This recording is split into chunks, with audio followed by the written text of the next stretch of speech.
ஒரு அழகான கிராமத்தில் அண்ணன் தம்பி என 2 சகோதரர்கள் வாழ்ந்து வந்தனர். அண்ணன் கணேஷ் மற்றும் தம்பி முருகன் காட்டில் விறகு வெட்டி அதை சந்தையில் விற்று வாழ்க்கை நடத்தினர். அண்ணன் கணேஷ் கோபக்காரன், முரட்டுத்தனம், பேராசை. தம்பி முருகன் அமைதி, பொறுமை, அண்ணன் சொல்வதை கேட்பவன்.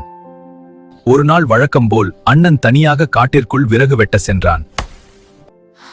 விறகுகளை வரிசையாக வெட்டி கொண்டிருக்கும் போது அவன் கண்களில் ஒரு விசித்திரமான பெரிய மரம் பட்டது. இதுவே நல்ல விறகு தருமா என்று நினைத்த அவன் அது மந்திர மரம் என்று அறியாமல் அதன் மேல் ஏறி கிளைகளை வெட்ட ஆரம்பித்தான்.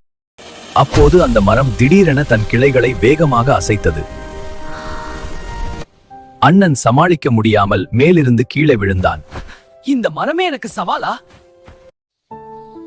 ஏ மனிதனே, உன் கையில் உள்ள கோடாரி என்னை வெட்டலாம், ஆனால் உன் பேராசையை வெட்ட முடியுமா? மரம் பேசியது, உன் தம்பி போல பணிவும் நல்ல மனமும் இருந்தால் உனக்கு வாழ்க்கையே மந்திரமாக மாறும். அண்ணன் கணேஷ் மரத்திடம் மன்னிப்பு கேட்டான். மாறிய மனமே உண்மையான மன்னிப்பு.